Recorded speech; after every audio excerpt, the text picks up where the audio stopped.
Oi, gente, tudo bem? Vou gravar essa aula para vocês sobre regulação da cascata de coagulação e da fibrinólise, ou seja, regulação da hemostasia secundária e da hemostasia terciária. Espero que vocês gostem da aula. Se inscrevam no canal para ter acesso a essa aula e mais aulas sobre coagulação, sobre hemostasia, sobre distúrbios, da hemostasia e também sobre outros sistemas, sistema nervoso, sistema gastrointestinal. Várias aulinhas bacanas para vocês. Então, para falar de regulação da hemostasia, galera, a gente tem que pensar que se eu tivesse uma coagulação exacerbada ou uma fibrinólise exacerbada, eu teria problema. Então, para evitar esses problemas, nosso lindo e maravilhoso corpo humano, ele tem mecanismos de regulação da coagulação e da fibrinólise, tá? Falando aí de regulação da hemostasia secundária, ou seja, da coagulação, você tem, o inibidor da via de fator tecidual, o TFPI. Eu tenho a antitrombina, a proteína C e a proteína S. Falando de regulação da fibrinólise, eu tenho a antiplasmina, o PAI-1 e o TAF. Então, vamos falar primeiro da regulação da coagulação, da cascata de coagulação. Eu tenho o TFPI, que é chamado aí de inibidor da via de fator tecidual. Ele vai ser produzido pelo endotélio e ele vai inibir por ligação direta, tá? Vai se ligar diretamente e inibir o fator 10 ativado e a chase extrínseca, que é o complexo formado pelo fator tecidual e pelo fator número 7.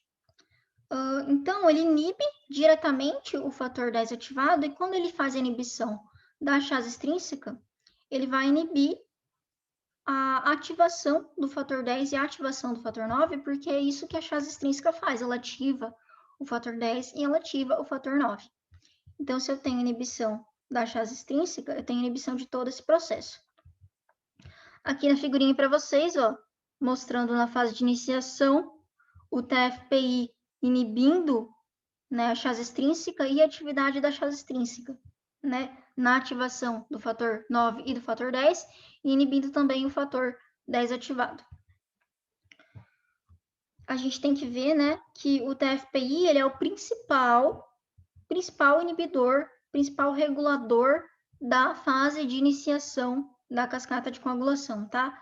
Ele que vai impedir que na fase de iniciação seja produzida uma grande quantidade de trombina, Ele que vai controlar a iniciação.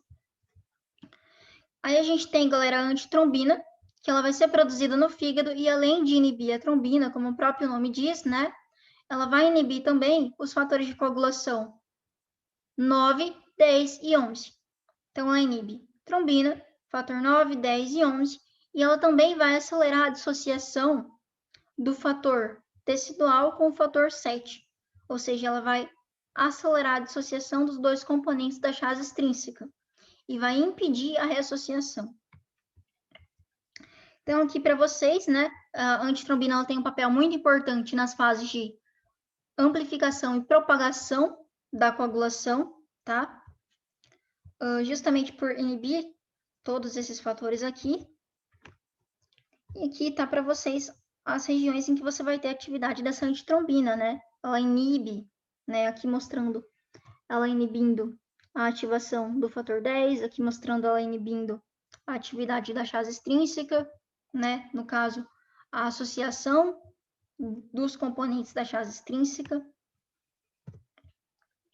Então, continuando aqui a regulação da coagulação, nós temos a proteína C e a proteína S, tá? As duas, tanto a proteína C quanto a proteína S, são produzidas no fígado e são K-dependentes, ou seja, a produção delas no fígado depende da presença de vitamina K. Então, falando aí da proteína C, a proteína C ela vai ser produzida pelo fígado e ela vai ser ativada quando ela interagir com esse complexo, que é o complexo trombina-trombomodulina. Esse complexo trombina-trombomodulina ele vai se formar na superfície da célula endotelial. A célula endotelial ela expressa a trombomodulina, tá? E aí a trombina que está sendo produzida aí, porque você tem a cascata de coagulação acontecendo e produzindo trombina, essa trombina ela chega e se associa com a trombomodulina, formando esse complexo trombina-trombomodulina que faz ativação da proteína C, tá? A proteína C ativada, né, ela vai utilizar a proteína S como cofator e ela vai clivar e inativar os fatores de coagulação número 5 e número 8. Tudo bem? Então, ela inativa o fator 5 e o 8. E, além disso, ela vai inibir, né, o PAI-1 e o TAF. O PAI-1 e o TAF são inibidores da fibrinólise. Então, se a proteína C, né, ela vai inibir o inibidor da fibrinólise, ela estimula a fibrinólise, tudo bem? Então, aqui você tem a proteína C ativada, nesse esqueminha, ó, a proteína C ativada, ela exerce a função anticoagulante ao clivar e inativar os fatores 5 e 8, né? E ela exerce uma função, né, de estímulo à fibrinólise ao inibir o fator, ao inibir o PAI-1 e inibir o TAF. Na figura a gente não tem o TAF, porque o TAF é uma descoberta recente, tá?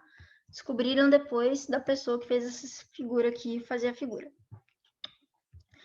E aí, galera, eu tenho a proteína S. A proteína S, né, ela também vai ser K-dependente, também produzida no fígado, e ela vai se encontrar no plasma associado ou na forma livre, e na forma livre ela vai atuar como cofator da proteína C, né, na inativação dos fatores 5 e 8. Tudo bem? Então, proteína S é cofator da proteína C. Agora, gente, falando da regulação da fibrinólise, eu tenho a antiplasmina. A antiplasmina ela vai ser produzida no fígado e ela vai ter a função de se ligar à plasmina, né? E aí ela vai inativar a plasmina, ela vai impedir que aquela plasmina faça o trabalho dela de clivar a fibrina, né? Então, a antiplasmina ela se liga diretamente aí à plasmina, impedindo que ela faça ali a quebra da fibrina.